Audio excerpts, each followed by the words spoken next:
Hello, everybody, and welcome to the Nutritional Revolution podcast. This is Kyla, and we have Kristen here. Hello. And we have Nia in the corner taking notes. And then we have a really exciting guest for you guys today. We have a researcher with us. We have Julien, or Dr. Périard, researcher and professor at the University of Canberra Research Institute for Sport and Exercise. And he's also a lecturer at the University of Sydney, who's former head of research operations for the Athlete Health and Performance Research Center in Qatar. And his expertise lies in environmental physiology, specifically heat and altitude related. And he's working on some current policies for physical activity in extreme heat, I believe, for youth. And then he's authored over 85 research publications, presented at over more than 60 international conferences. So we have, I think, a really rad guest for you guys that's very knowledgeable on the topic of heat and gut and acclimation, all that stuff. So thank you, Julien, for joining us today. My pleasure. Thank you very much for having me. I'm excited to be here and talk about all things heat. Yes, we are excited as well. So first off, what got you kind of into this field? Well, kind of two things, really. I think, so I did my undergrad, I'm Canadian, so I did my undergrad at the University of Ottawa to become a teacher. And then I was like, oh, I'm not too sure if I want to teach. So I did a master's on exercise in the heat and looking more at post-exercise thermoregulation. And then I was a bit of an athlete, so I did triathlons. So I raced for Canada for a while. And I always found it hard, obviously, to race in the heat. So it kind of got me thinking, well, what are the kind of pathways and mechanisms that kind of mediate that performance impairment in the heat? So after I raced, or after my brief career, not very illustrious, I decided to go back to uni and do a PhD and kind of look at, well, what are the mechanisms again? What are the pathways by which that performance decreases? So I was kind of looking around to see where I could do that, and ended up in Sydney, in Australia. Awesome. And kind of in that arena, I think a couple of the publications we were reviewing prior to you popping on here were in relation to gut. And I think that we see so many of our athletes deal with GI issues when they race, but definitely more so in the heat. And I think one of your articles, or a couple of your articles, maybe were specific to, I believe it was running and sprint work in the heat. Can we dive into that research study? Sure, absolutely. And that was work that was done by a PhD student, Alice Wallet, who's now working at the AIS, the Australian Institute of Sport. So she's right at the coalface, working with athletes there. Wow. So what we did there, well, what she did there, I guess, for her two studies, the first one was really looking at running at different intensities. So having run in hot and in cool conditions on separate occasions, and basically run for a certain amount of time at kind of a low, a moderate, high intensity, and then just see what happens in the gut. Because as you mentioned, a lot of athletes have issues with their gut, especially in the heat. So just wanted to see what happens there with those different intensities and running in the heat. Because I guess the issue with that, with the gut issues in the heat, well, partly anyways, relates to a redistribution of blood flow. Because obviously once we start exercising, even in cool conditions, lots of the blood in the central circulation is redirected towards the working muscles, obviously, to send oxygen, remove metabolites and whatnot. And when we exercise in the heat, there's a greater demand on blood flow to be sent to the periphery into our skin to thermoregulate. So we have higher kind of cardiac output, greater demands on blood flow, redistribution both to the muscles and the periphery. Therefore, our gut and splenic organs are kind of left to fend for themselves. So there's less blood flow there. So a lot of the issues with the gut relate to hypoperfusion or low blood flow. And then that kind of leads to the lining of the gut being more susceptible for the lining kind of opening up between the cells, epithelial cells, and so forth. So there can be leakage of endotoxins within the circulation. We see different types of endotoxins, for example, like LPS, liposaccharides. They kind of leak in and can kind of cause some gut issues, some damage there as well with lower blood flow. And one of the markers of that is IFAB, intestinal fatty binding protein. So once we see those markers in the blood flow, so if we take a blood sample during exercise, whether in the heat or cool conditions, and those markers go up, they're kind of an indication of a bit of a damage in the gut. But there's also LPS binding protein, which is kind of a protein that binds to liposaccharides that kind of helps mitigate their rise, which is a good thing. And we also see that increasing in athletes that exercise in hot conditions or exercise at high intensities. So to come back to that first study, where we looked at exercising in the heat and cool conditions at running at different intensities, we saw that there was an increase in some of those markers of gut permeability and gut damage, but they were not all that elevated. So they were slightly higher, but not all that much higher than in cool conditions. And it was kind of a similar kind of scenario with the repeated sprinting, because obviously repeated sprinting is maximum all-out sprinting, so it's quite intense. So in the heat we saw slightly higher markers, but also high levels of the binding protein to kind of help mitigate that rise in liposaccharides. Interesting. So one of the theories as well that was just put out there is that athletes kind of can train their gut. So that idea of training the gut. So their response. So maybe if you were to take, because these were high level athletes, so if you were to take maybe less trained athletes, maybe those responses would be higher. So you have greater damage and greater gut permeability and leaking, I guess, of endotoxin into the circulation.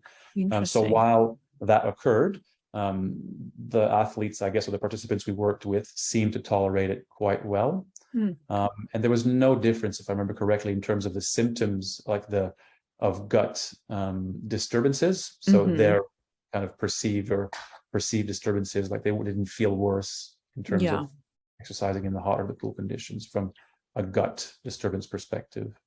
That's good. And with this study, what was the duration of the sprints you were having them do? Good question. So this was 4 sets of 5 sprints. Okay. And they were, I think they were, geez, that's a good question. 6 seconds all out and 24 seconds rest. So 6 seconds as hard as you can go, 24 seconds rest, do that 5 times, rest 5 minutes, and then do that 4 times in total. Okay.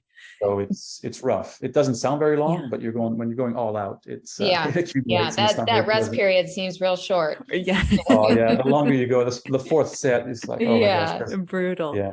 I always try these things before I have participants do them, so I can tell you it's not very pleasant. That's good.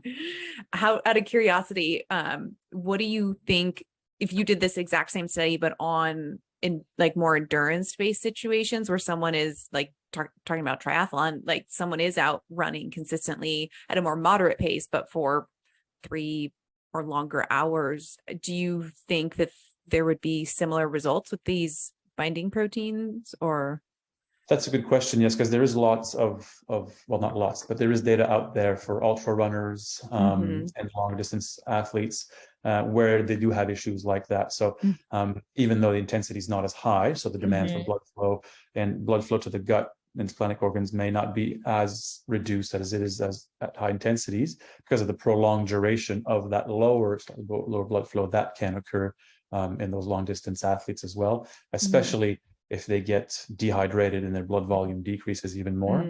So there's obviously, as I'm sure you're well aware, exercise and every response is very integrative. So something affects something else. So it's not obviously that one cause and effect, but being dehydrated, being there for a long, long time, maybe eating things that you're not accustomed to eating, or eating too many gels or too many kinds of one food, things like that. Right. Exacerbate the issue. Definitely. Yeah, that would be interesting to see. I mean, with the study that you're mentioning here, that duration, they're not fueling or hydrating during the study, I would imagine, right? No, because it was quite short. Yeah, everything is less than an hour. Yeah. I mean, they're drinking water, but they're not eating anything.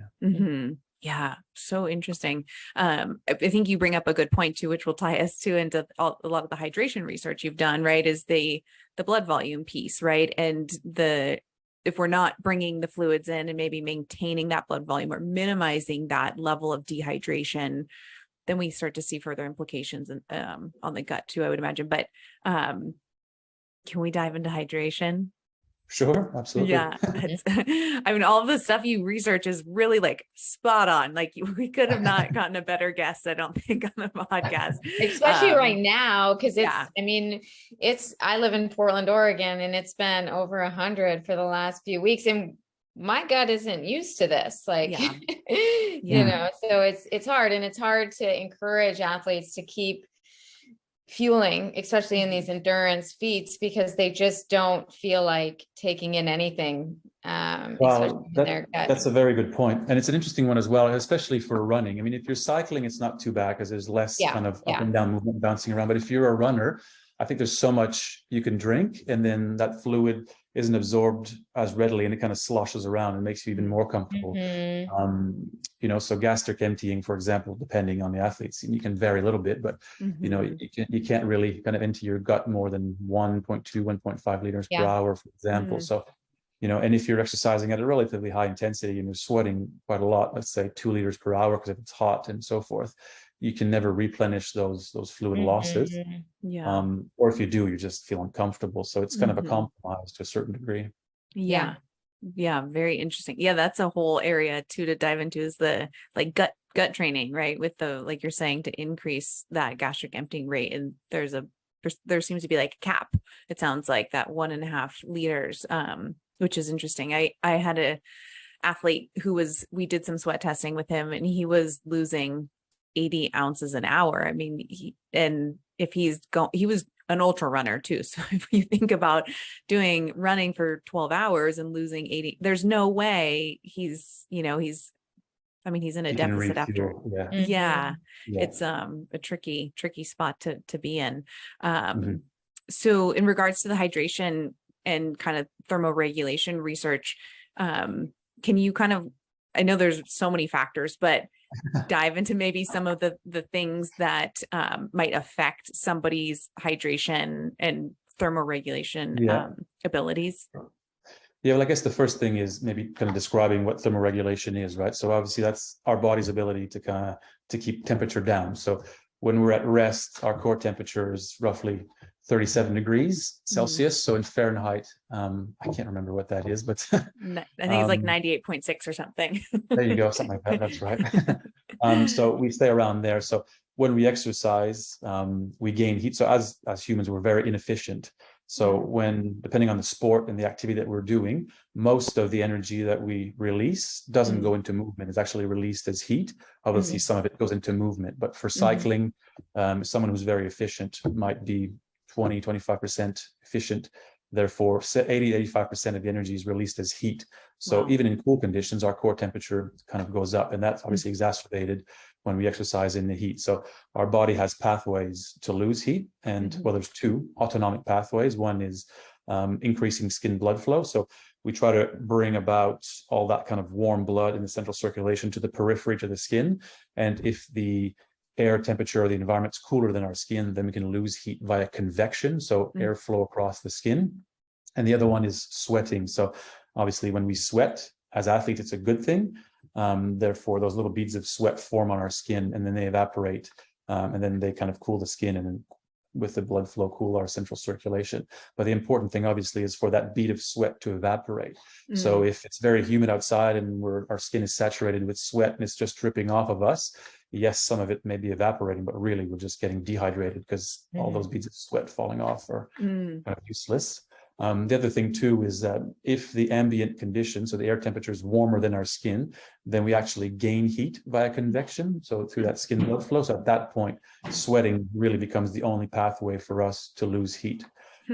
So if that's the case and we're sweating profusely, we need to kind of replenish those fluid stores, and obviously electrolytes, sodium, chloride, and so forth, because those are lost in sweat. And then during prolonged exercise, there's a bit of a debate. There's always this controversy in hydration research as to at what point of dehydration performance starts to be impaired. And I always like to say this, you hear that kind of 2% figure. So once you lose 2% of your body mass, performance decreases. But I like to see that more as a continuum. It's not like you get to 2% and then your performance falls off a cliff, for example. Right. It's progressive. And some people can handle it better than others, depending on the intensity of the exercise and so forth. So the more dehydrated you get, then the more that affects performance, because it exacerbates your cardiovascular response. So your heart rate will be higher for a given work rate because you have less blood volume and so forth. And it also affects your thermoregulation. So if you lose lots of blood volume, and body mass through sweating, 3, 4, 5%, then skin blood flow becomes compromised. So skin blood flow is reduced, therefore you can lose less heat via convection. Sweat rate decreases as well, so you lose less heat via evaporation. So all that combined, you gain more heat. So if you gain more heat, that exacerbates your cardiovascular response even more. So again, when you're exercising at a given work rate, power output on the bike or running speed, your heart rate's going to be much, much higher. And if it's the same one, you'll see basically your core temperature and your heart rate kind of increasing in parallel. So if it's self-paced exercise, you're just going to have to slow down, or else it becomes much, much harder. So relative intensity is harder. Your RPE, your perceived exertion, will be higher. So you have to slow down. And most athletes will notice that even if they slow down, they'll probably maintain a similar heart rate as they would in cool conditions, but at much slower speed, and the perceived exertion will be the same again, just because that relative intensity is high. And all of that basically is because when we're hyperthermic and so forth, we exacerbate that cardiovascular response. So the heart rate's higher. So essentially we reach our maximum heart rate at a lower work rate or running speed. So that means our VO2 max is reduced. So instead of reaching my VO2 max at 18 kilometers per hour or 300 watts, for example, I would reach it at a lower work rate. So even working at a lower work rate then is kind of similar to working at a higher work rate at a higher intensity, if that makes sense. Yeah, definitely.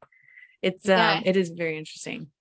That with all the heat that's going on in the US this summer, there's a calculator, and I don't know how accurate this calculator is. I just found it online, but my running athletes are getting so frustrated because they just cannot hit their paces. And, because I tell them, we want to keep your heart rate in this zone, but they can't hit their normal paces in that heart rate zone. So I sent them this calculator I found online that, adjusts their pace so they achieve the same heart rate. So basically they're forced to run at a slower pace to keep their heart rate in check. And it's actually been pretty useful.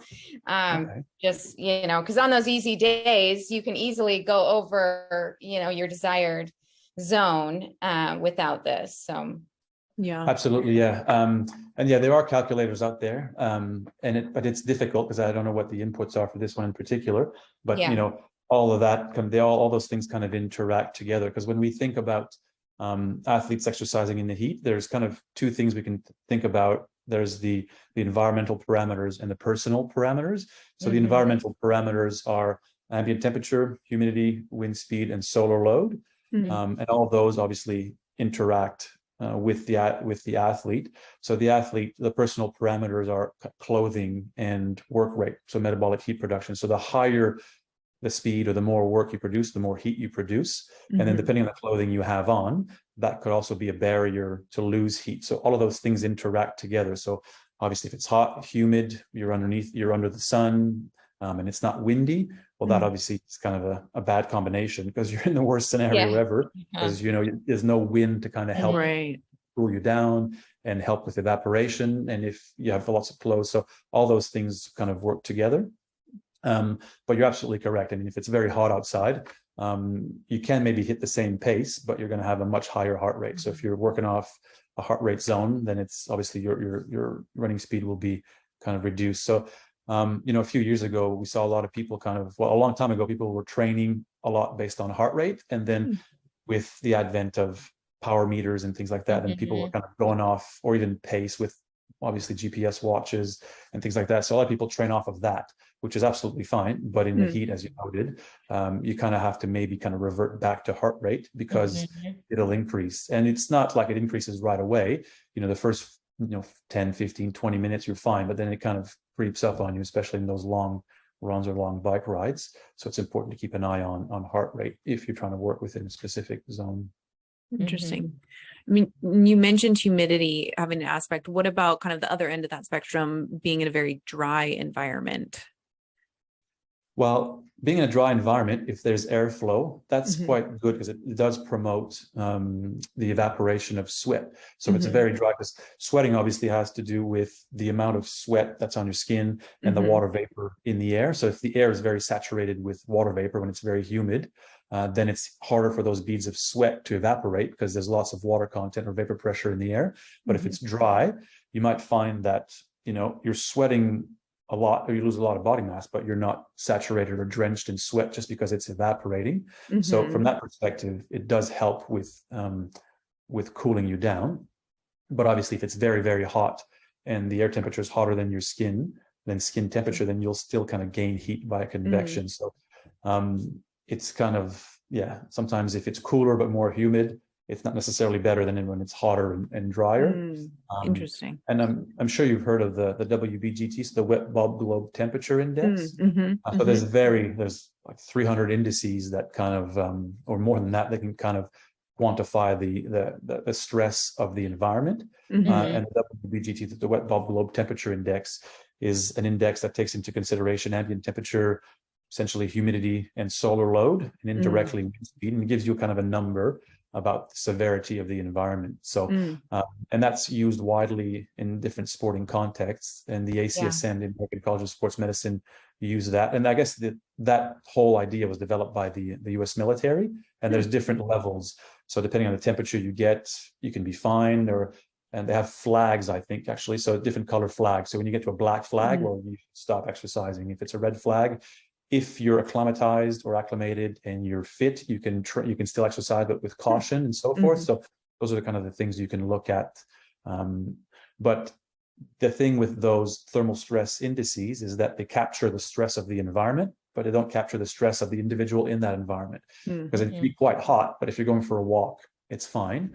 But if you're going for a hard run, it's very different because you're producing a lot of heat. So you might be in danger, whereas the person taking a walk will not be. So those are the things also to kind of consider when looking at the environment.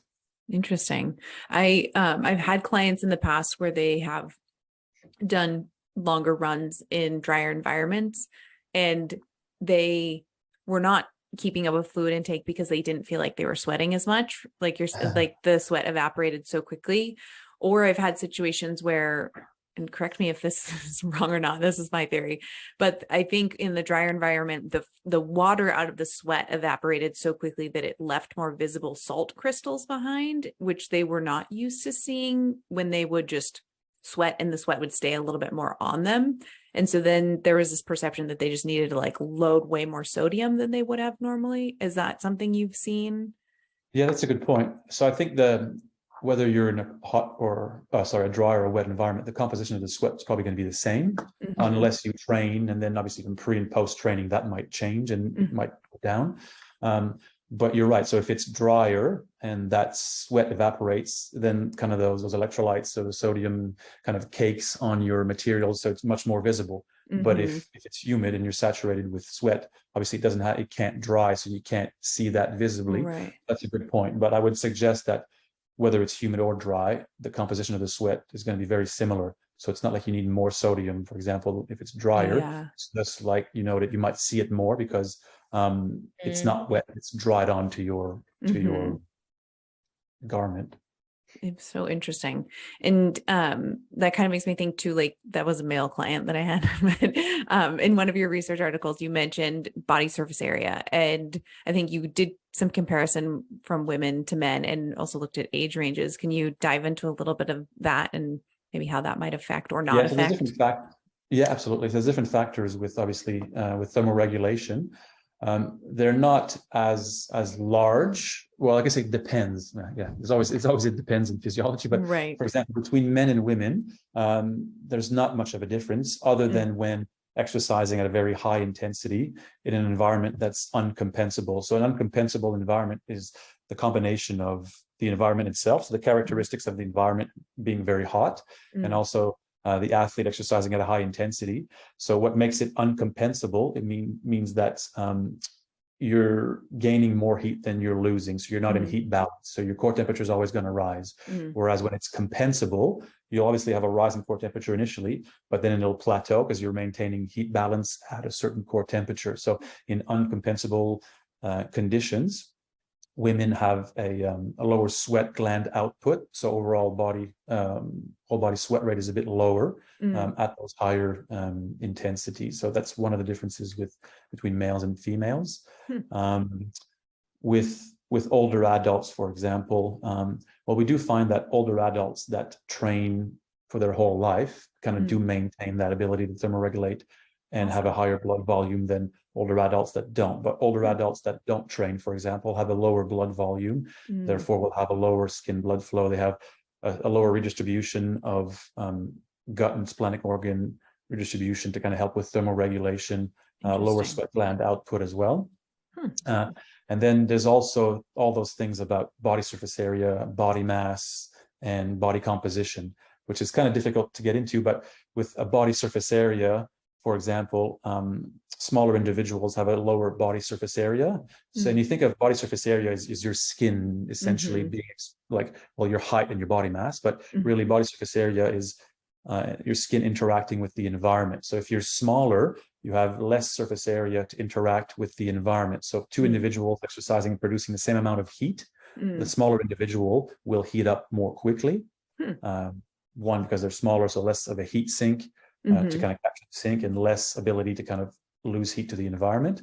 Then in terms of body mass, again, like a larger individual, because they're larger, they have more mass that acts as a heat sink. So it takes longer to heat up more mass. Then it's like heating up a turkey, for example. You have a small turkey and a big turkey. It takes longer to heat it up at the same temperature than it does a small turkey, right? Interesting.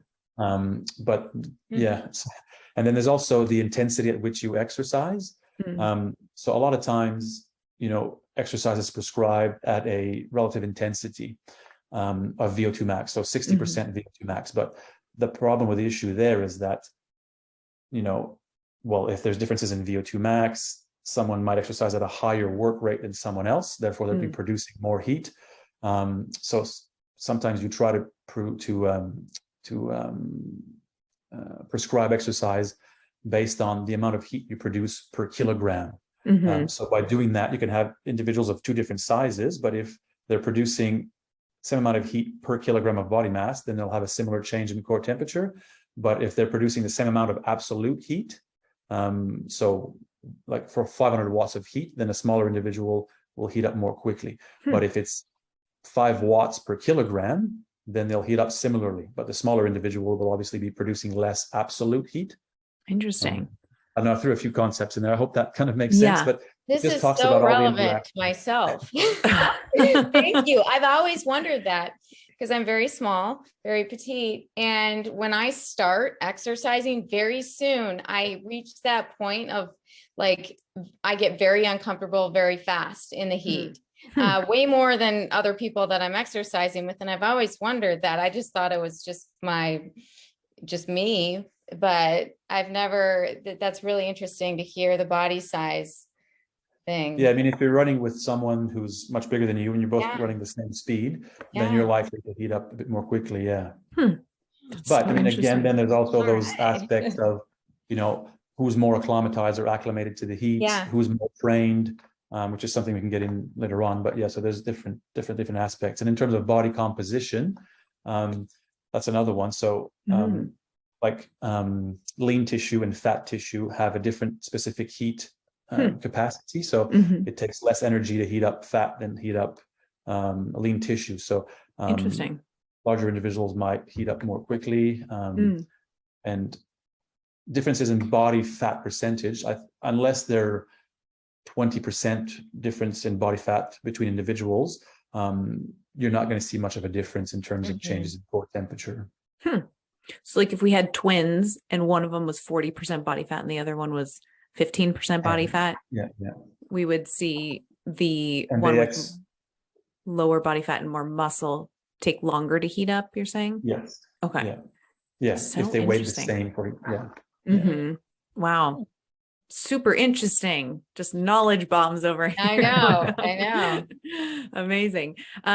So I'm sure plenty of our listeners are probably like nodding their head saying, yes, we deal with some of this stuff that we're talking about. But I think what many of them will want to know is how do we go about potentially solving an issue like this? And whether that's hydration strategies or pre-hydration strategistrategies or sweat testing. What are your thoughts in that arena? For which particular issue? Managing the thermal hydration status and like thermoregulation Thermoregulation, yeah. Well, I think, yeah, having a hydration plan is quite important. Well, the first thing is you want to start your event or your workout in a euhydrated or well-hydrated state. So obviously, if you start dehydrated, well, you're already, or hypohydrated, you're already starting kind of behind the 8 ball. So being well hydrated is obviously one of the most important things. But then, depending on the sport that you do, if it's practice or it's competition, there may be limited opportunities to actually drink, right? In competition, depending on what you do. I mean, if you're an ultra distance runner, maybe you're carrying a bottle, so it's not too bad. But or if you're a cyclist in a team, you can go back to team car. But unless you're a professional, that doesn't happen. So the context in which you're doing your sport, if you're a soccer player, for example, well, you can't drink for 45 minutes, in each half. So some of those hydration strategies will be very sport specific and context dependent. But it's important to keep that in mind. And you can do some sweat testing as well. And then you can determine kind of how much electrolytes you lose, sodium in particular, and then in your drinks you can supplement with sodium. I remember because I used to work in Qatar and it's very, very hot there. It gets to I remember we used to ride in the morning in the summer. We'd leave at 5:30 in the morning to be done by 8:30 or 9 o'clock because it was already well over 45 degrees Celsius. Wow.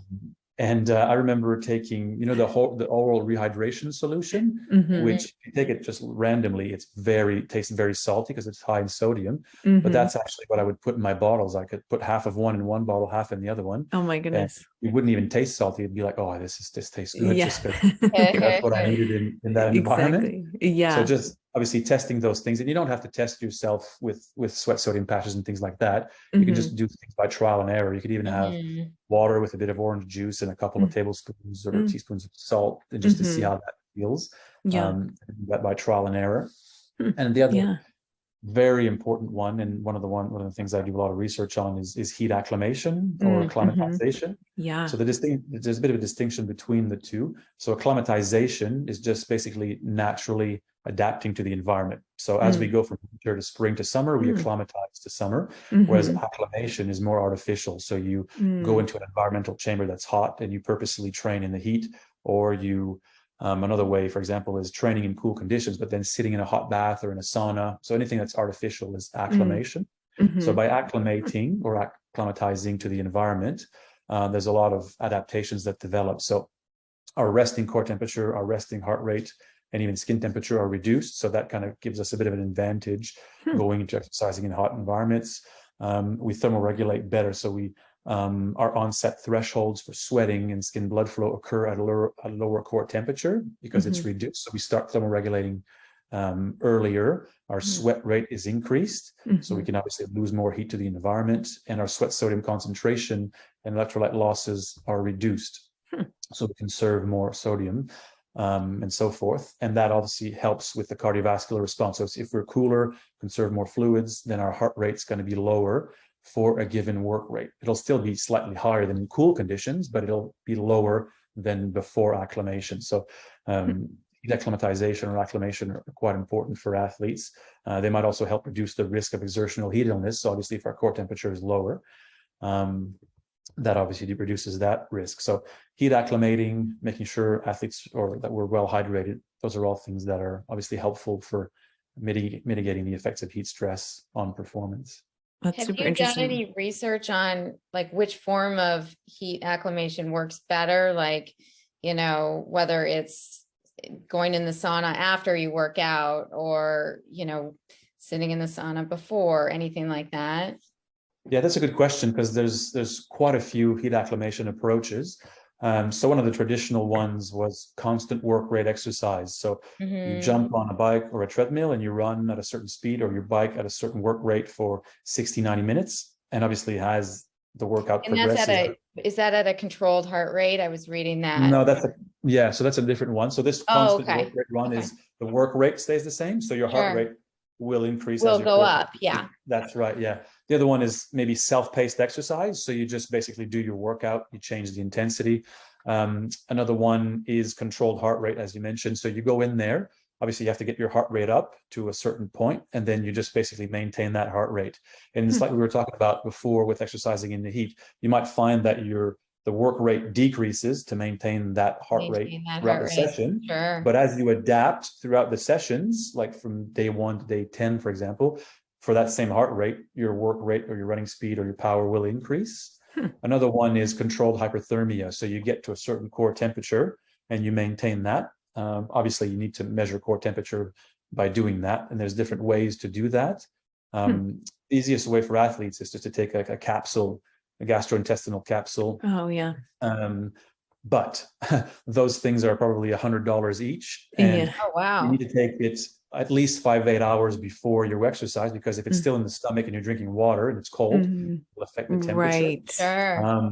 Another way to do it is with rectal temperature. Not a nice visual, Yeah. but it's it's an indication of deep tissue temperature. So that's a way to do it.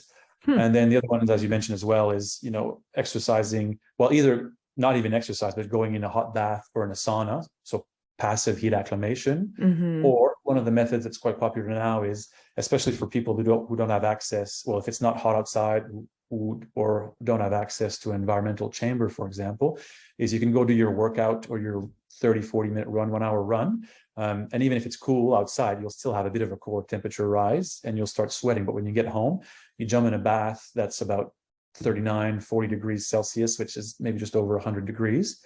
And you stay in there for 20-30 minutes or so. And then that kind of maintains that rise in core temperature or even increases it, and continues with that sweating, because what drives the adaptation is having that high core temperature, that elevated blood flow to the skin, and also sweating. So you need to have those responses to kind of drive the adaptations.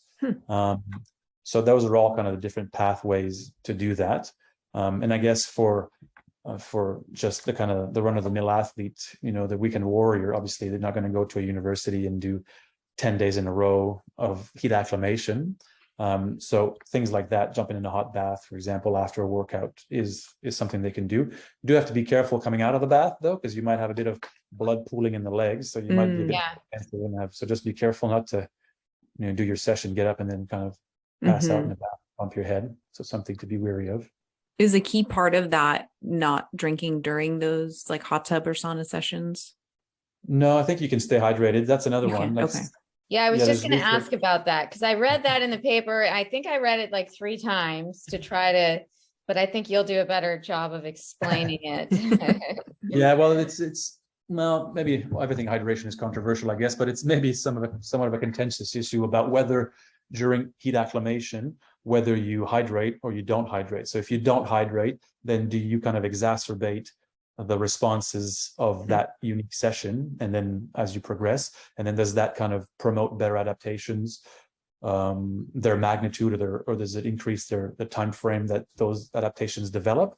And that was kind of proposed in a few studies that didn't necessarily have a control group, or some that did, but since then there's a few that have compared it and haven't seen much of a difference. Because the other thing you need to remember as well is, if you're doing a 1 hour or a 90-minute session in the heat, and you start in a well-hydrated state and you're doing heat acclimation, you're not going to go to super high intensity. So you're not going to sweat all that much.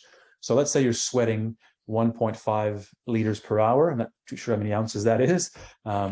But let's say that's how much you're sweating. So therefore you lose maybe 2 kilos or something like that in an hour and a half. Well, really, the first, you don't start sweating right away. So it takes a couple of minutes, you start sweating. But then even after an hour, in terms of kilograms, you may have lost 1 kilo. So that's 2 pounds, for example, 2.2 pounds, right? So even after an hour, you're not all that dehydrated. So by the end of your session, you might be 3% of your body mass dehydrated. You may have lost 3% of your body mass, but it's not like you started the session at 3% body mass dehydrated, right? So after 30 minutes, you're at 1%, after an hour, 2%. And then maybe that's where you start stressing the system a little more, but not all that more. By the time you finish, you will have stressed, your system maybe a little bit more. But it's not like, so starting dehydrated, that might be slightly different. And I don't think any research has looked at that, like starting your heat acclimation. But you're starting all these athletes at the same hydration status. Yes. Yeah. Yeah. So, it's not like you're dehydrated and you're exacerbating all of those responses right away. It's kind of progressive, because we did that.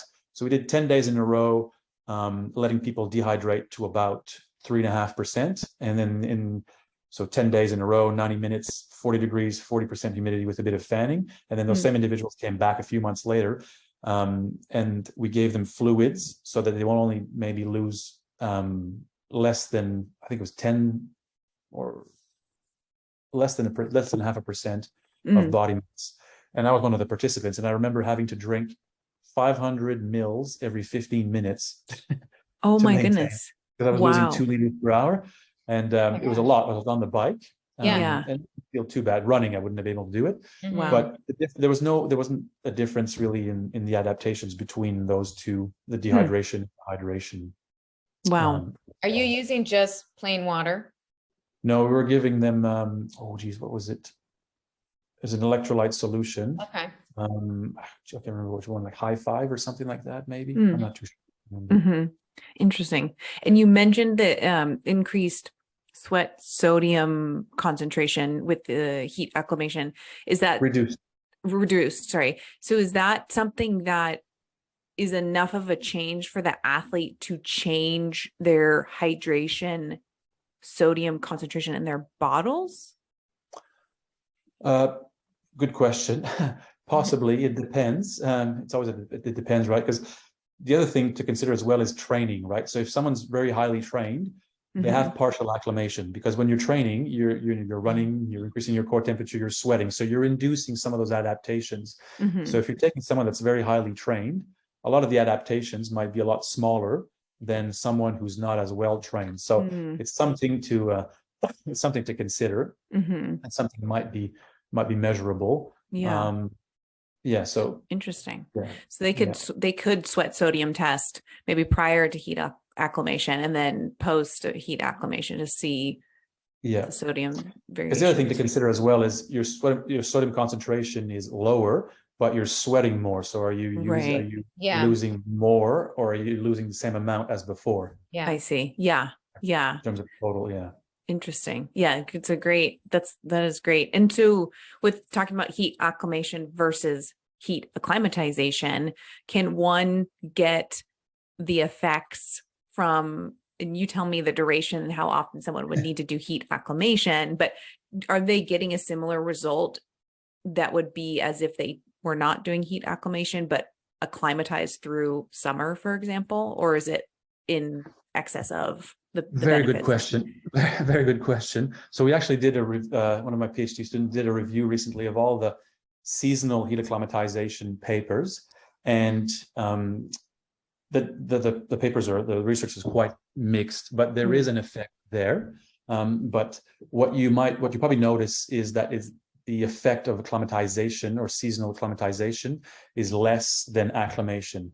And part of the reason is that acclimation is very specific, right? So there's sometimes it's separated to short term, so 5 days or less, medium term, 5 to 10 and over, long term acclimation. And ideally, you go into a hot room every day for 10 consecutive days, or you might have a break in the middle, but and it's very intense, and it's usually a very hot environment. So it's either, for example, hot and dry or warm and humid. And it's those environments are typically more harsh than what you would face outside. So if you think about it, you're 10 days in a row, for example, in a very harsh environment, relative to maybe, or probably not, training every day outside at the warmest part of the day, for the same duration, in an environment that's probably cooler. So acclimatizing, you might train 3-4 times a week, and depending if someone's working, they'll probably train in the morning or in the evening, so it's not the hottest part of the day. So the stimulus and the thermal impulse for adaptation is probably a bit lower with acclimatization than acclimation, unless you live in Qatar, and then that's different, because then if you train every day there, you will definitely get those adaptations. And just an example of that, for example, we in March of a few years ago, we had some athletes come from Denmark, and they did a time trial there before. It was 8 to 10 degrees outside. They came to Qatar for 2 weeks, and they did a time trial the second day there, and the whole performance was horrible. And they trained outside, and after a week, performance was improved. After 2 weeks, performance was significantly improved. It was almost wasn't quite back to cool conditions, but Wow. but the difference was that it was 36 degrees outside in Qatar. So they went from Wow. 8 to 10 degrees to training every day at 36 degrees. Yeah. And they did train every day. So even though it was acclimatization, it was purposeful acclimatization. So there's a difference between, acclimatizing seasonally or going from a cool environment to a hot environment. It's still acclimatization because you're outside, but it's kind of like a training camp, or it's more purposeful. So therefore, that you might have similar adaptations. Interesting. And talking about that too makes me think, like clients, some of them would be racing in like something like Utah where it's like hot and dry, or we could have clients doing Ironman where it's humid and hot. Would doing heat acclimation in like a wet sauna versus a dry sauna, would the wet sauna benefit the client going to Hawaii versus do we know? No, I'm laughing because it's a good question, because it's almost like I planted these questions with you. So Are you already because I've researching got a it? PhD student at the moment who's actually Yeah. looking at that. So looking Oh, at dry amazing. heat acclimation versus humid heat acclimation. Yeah. So he's just started. He's got a few students, got a few participants through. So we're interested in exactly that. So if you acclimate to a humid environment, which is obviously cooler but more humid, so 32, 33 degrees and 80, 85% relative humidity, Celsius, obviously, or 42, 43 degrees and maybe 20% relative humidity.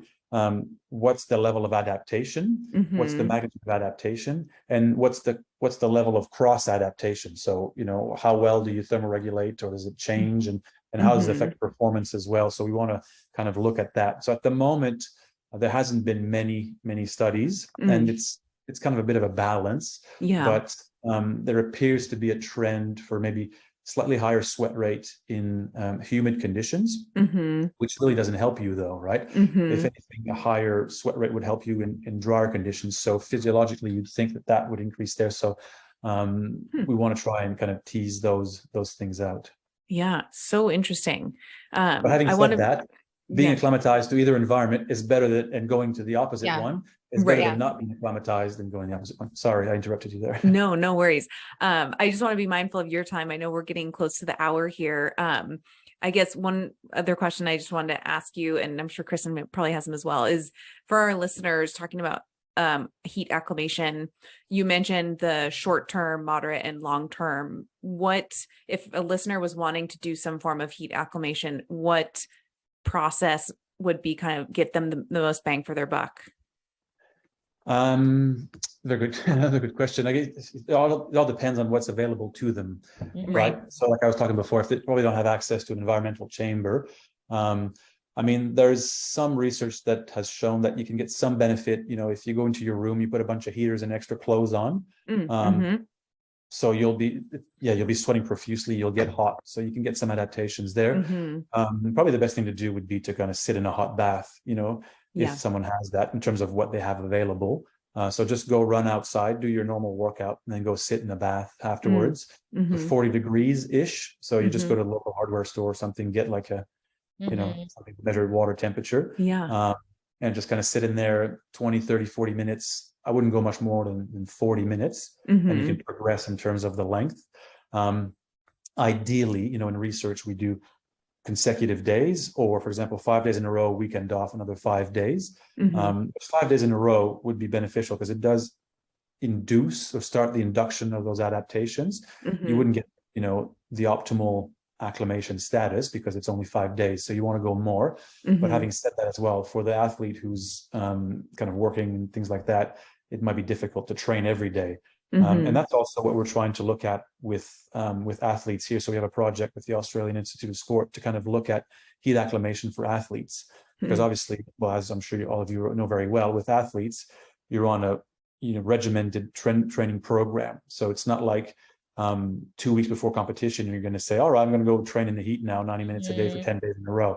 So what they do is they come maybe 2 or 3 days a week for several weeks in a row. It's not optimal, but in terms of their training kind of plan and so forth, it's the ideal thing to do. So for athletes at home, maybe 2-3 months ahead of competition, they can do a couple of sessions per week just to kind of get those adaptations, or they can do maybe a couple months before, like 8 weeks before, a big block, 5 days in a row, to kind of really drive the adaptations. And then after that, 1 or 2 sessions per week to kind of top up and maintain those adaptations. Well, that's a good idea.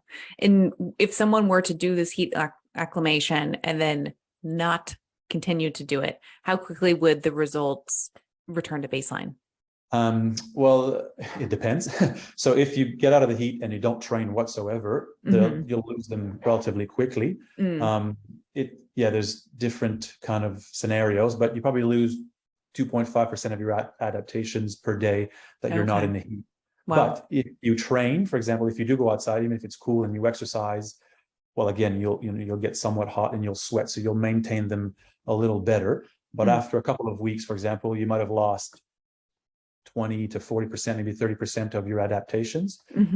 But it has been shown, like if you adapt really well and you keep training a little bit, and then you do like 3-4 sessions a month later, that the adaptations come back very, very quickly. Cool. That's good to know. Very interesting. I do have one question from our listener that I wanted to ask. And they said, how does carbohydrate and fat metabolism change with increased heat? Good question. And I want to be respectful of your time too. So no, that's fine. Okay. Well, I've kind of talked about it before. Remember when I was saying, if you exercise in the heat, because your VO2 max progressively decreases as you get hotter. So as your thermal strain develops, so your whole body temperature, so including your core, muscle, and skin temperature increases, that kind of drives your cardiovascular response. So when exercising at the same work rate, you'll have a higher heart rate because your VO2 max decreases. So if your VO2 max decreases and you're working at the same work rate, then relative intensity is higher. So with a rise in relative intensity, we use more carbohydrates, right? So if you lower your speed, maintain the same heart rate as you would in cool conditions, you'll be working at the same relative intensity and probably burning same relative amounts of carbohydrates and fat. Might change a little bit, but it has to do essentially with the change in relative intensity, and also with heat stress, kind of targeting a bit more carbohydrates and glycogen as well. So interesting. I have so many other questions, but I want to be respectful of your time. So to maybe we can do a second podcast with you, Julien, because I'm sure you have more research coming out. This is fantastic. Yeah. Thank you. But I mean, I have so many other bullets on our list that I don't even think we hit. So I would definitely want to have you back. But where can people find you? Well, if they type in my name, there's not many Julien Périards. They can find some of my research. I'm on Twitter as well. I think I'm at Dr. J. Périard on Twitter. So a lot of my research is out there. We also have a book. So I edited a book with a few chapters in there on exercise in the heat. So it's heat stress in sport and exercise, the thermophysiology of exercise in the heat. So there's a host of chapters there on thermoregulation, heat exchange, and so forth. And there's specific chapters as well for different sports and how those sports kind of interact with, or the athletes in those sports interact with hot environments. Perfect. And will you be speaking at any upcoming conferences or anything like that? Or next year, we have a baby coming up very soon, so I've canceled all the things for the next little while. Congratulations. Thank you. But next year, I'm scheduled to speak at a conference, Cycling Science, just before the Tour de France starts in amazing.